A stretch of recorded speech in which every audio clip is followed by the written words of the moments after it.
But we welcome now to the Element Wealth studio Mike Chaney, the commissioner of the Mississippi Insurance Department, also serves as the state's fire marshal. Commissioner, good to see you, sir. Thanks for coming in.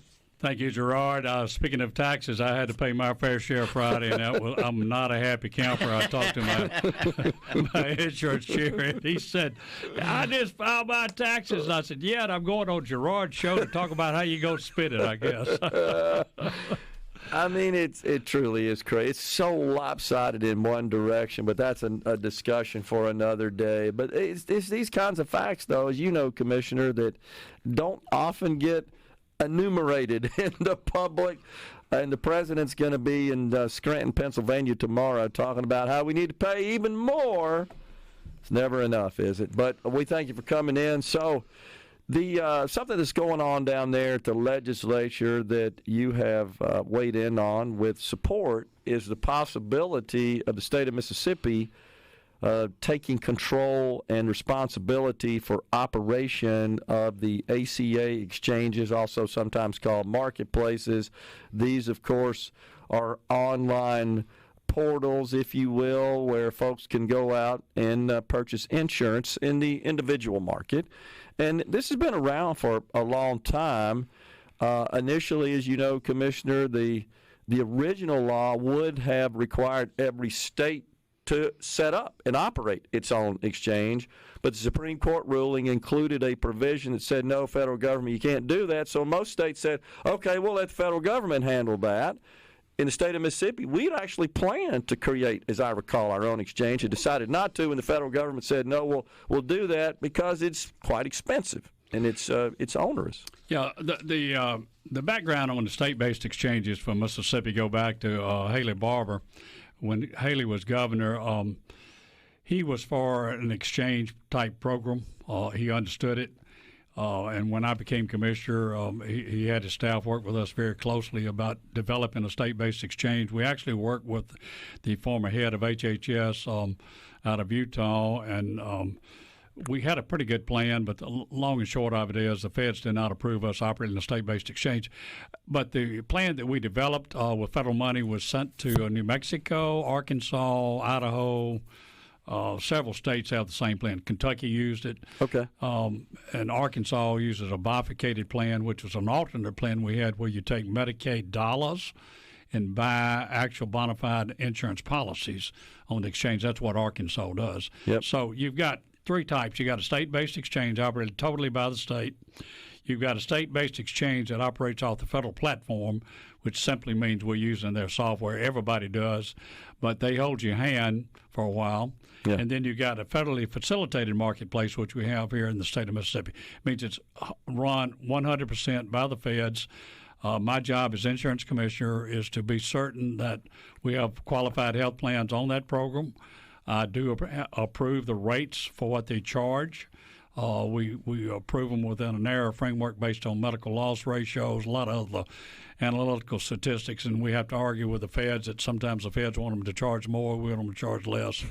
So anyway, it's a program that's good, and so anybody that gets on the federally marketplace, or facilitated marketplace, or the state-based exchange gets something called federal tax credits. So it's appropriate to understand federal tax credits since everybody's paying income tax today. And the federal tax credits are very lucrative. They go from the federal government to the insurance carrier on a quarterly basis. So somebody between 100 and 150% of the property level, and that's $15,000 at 100%, gets the subsidy tax credit, and they end up paying somewhere close to $30. That's an average per month for health insurance. The criticism has been from most folks is, well, the out-of-pocket's $5,000 on a silver plan, got a 20% copay. And I said, guess what? I got a 20% copay on my own insurance. I have out-of-pocket expenses too, but we have something called cost share reductions where the federal government gives the 5 people that are on the exchange, the 5 companies, a subsidy to reduce those costs for the people between 100 and 150% of property level. And that gets into a whole other network. If you want to talk about it, I will, about Medicaid expansion. I'm against Medicaid expansion under the House plan and under the state plan. Just make that out there. Throw it out. The Senate plan, too? I'm sorry. You said the state. The state plan and the Senate plan needs some work done to it because you've got to have a lot of a lot of other issues have to fall into place before you can have the Senate plan. Okay. Yeah, I agree. But one thing I wanted to go back. So thanks for that overview, that explanation. $30. So under the American Rescue Plan, the range of income between 100%, pardon me, and 150% is advertised at 0% premium. So 2% was the old model. The subsidies were based on limiting premiums to 2% of household income.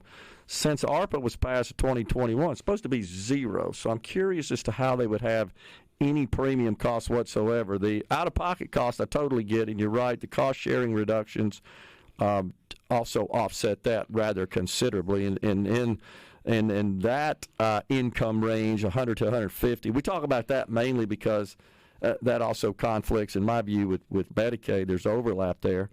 And that could put your out-of-pocket costs, depending on the plan you select, somewhere between, $100 a year to $1,800 a year, something like that. Pretty close to it. Yeah. So the way this works is the federal government gives you a subsidy. Yeah. The insurance company has to verify, or the consumer verifies that my pay that I make is $15,000 or more. You're above the property level. Yep. Otherwise, you can't buy on the exchange. That's right. So what the feds want to do on Medicaid expansion is come in and take 140,000 plus people that are on our exchange in Mississippi that are paying a premium and move them over to give them free insurance. Well, I'm not sure how they're paying if they're on the benchmark silver plan. It's supposed to be 0. I mean, it's $30 a month. It's not that much money, no matter what. Yeah, so it's kind of irrelevant in that. So my logic with them, I said, why would you do that? And they said, well, we don't want them to pay any out-of-pocket costs. And I said, well, subsidize that. Don't kill the exchange. If you take them off and put them on Medicaid, there's a point of diminishing returns where you can't operate the exchange. Yeah, and you just destroyed something that's working. So. When you look at the hospital groups and all the physicians that want to expand Medicaid, that's much to do about nothing. We wouldn't add 30,000 people to the Medicaid rolls if we expanded it today. You wouldn't add 30,000. That's so right. Where do you come up with that? Pretty simple. The feds say the number is about 77,000. Kaiser Family Foundation says 75 to 80,000. Wait. Of income between what and what? Between 23% of poverty and 100% of poverty level. Okay, the so-called coverage gap. Coverage gap. So when you look at the take-up on coverage gap in other states like Kentucky, Georgia's trying to do an exchange, the take-up rate's about 30%. Yep. And when you do the numbers, the real numbers are about 25,000 to 30,000 people. Last data I looked at from Georgia, whose plan is very similar to the Senate's plan, 3,500 have signed up. They expected 300,000. And they passed, and they spent $26 million. A year. That's what they're saying, a year. And most of that, they said, is going to Deloitte. It's bad dollars. It's actually costing. I mean, we think $26 million for 3,500 people, so I'm with you on that. We got Commissioner Mike Chaney in the Element Well studio. We're coming right back. Studio with the Commissioner of Mississippi Insurance Department, Mike Chaney. So, all right, so I'm with you, so the Senate says let's just go to 100% of the federal poverty level. The House says no, let's go to full 138. I still think we have this overlap, and I've always felt like, Commissioner, that there's like a drafting error on the part of the feds. Like, why would you make this same income group eligible for Medicaid on the one hand, but also eligible for subsidized premiums in the exchanges, but yet you're going to put them in Medicaid? And so another question I have is, why in the expansion states is there anybody signed up in the exchanges in those income ranges if the federal government, through the IRS, is actually supposed to say, no, you're not eligible for these premium subsidies. You're supposed to be in Medicaid. But that's not what they're doing. Is it just incompetence on their part, or why was anybody signed up? Well, we can't figure out why the CMS wants to put everybody on Medicaid.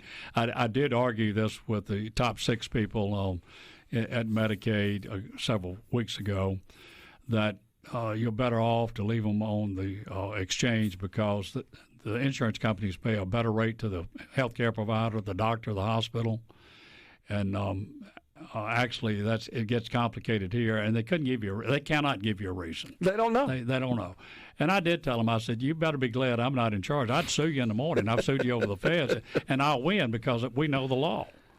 There's overlap, and I don't know if that was intentional or not. It's like overlap, but it's wink, wink. We're going to move, even though you're eligible, we're going to move you into this program. You got sort of these options. Yeah. But then we have a lot of people that are signed up in the exchanges. And I agree that providers I've talked to have all said that, sure, you're going to get higher reimbursement. I mean, that's standard in commercial coverage reimbursement versus Medicaid and Medicare, for that matter. They've all told me the exception is there's some rural health care facilities where it's actually better under Medicaid than it is with commercial coverage. There's federal incentives for that. Well, there is an incentive on rural facilities to get a little more pay, and I think Drew Snyder, the head of Medicaid, and the governor have done a good job of trying to get that approved. Absolutely. I will tell you that 3 or 4 weeks ago, the feds had told us they weren't going to approve the second part of the governor's plan, but after we talked to them, we did get a call, and they said, oh, we're probably going to approve it because that's one way to get the money where we want it to go. $150 million a year. Yeah, that's a pretty good deal. Yeah, I agree. And I commend the governor for his efforts and Drew Snyder for what they've done. So I want to point this out. And no disrespect whatsoever to Senator Blackwell, who heads the Medicaid committee over there in the Senate. He's made the statement that their plan is not, quote, Obamacare expansion. That's not true. That able-bodied coverage in Medicaid to able-bodied adults in the coverage gap up to 100% of the federal poverty level is only available because of the Affordable Care Act. That was not available. Would you agree with that? I would agree with it. And that's Obamacare really, expansion. When you talk about straight expansion, that would be Lyndon Johnson's plan because, in 1965, that's when we got Medicare, Medicaid, and all the other things that went with it. And it's been complicated since then. But the bottom line is, as a way to do this, to cover these folks, without the state having to put an arm and a leg out, you and I discussed very briefly off air that if we did straight Medicaid expansion, it's 77-23 split, and put 25,000, you could cap it without the feds. They have to approve the expansion. Yep. You would put about 25,000 people on the exchange. We're going to pick up $36 million in new tax revenue off of the expansion on the state-based exchange and the federal facilitated exchange in the state of Mississippi on $1.2 billion. That's $36 million. Expanding to 25,000 people on Medicaid would cost the state $1,700 a person, about $45 million in round numbers.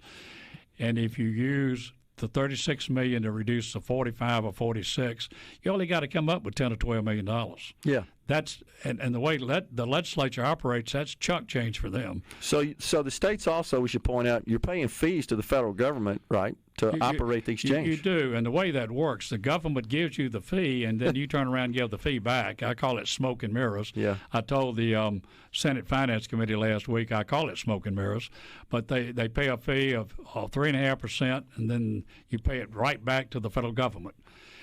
Under a state-based system, the federal government would still get their share, but we would get 2.5% to 2%, depending on which year of operation if you had a state-based exchange. So sticking to that subject, I told the Finance Committee, I said it's a good tool to have in your quiver and in your tool shed to have a state-based exchange, but I would definitely not try to operate one without approval of the governor and to make certain we had all the plans in place. And we gave them a timeline. We could operate one within 6 months, but you want to know what the administration is going to be before you get into this.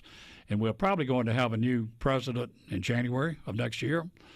And I would point out, if you look at the vote in the Senate to send the exchange, state-based exchange, back to the House, all Democrats voted against it and 2 Republicans.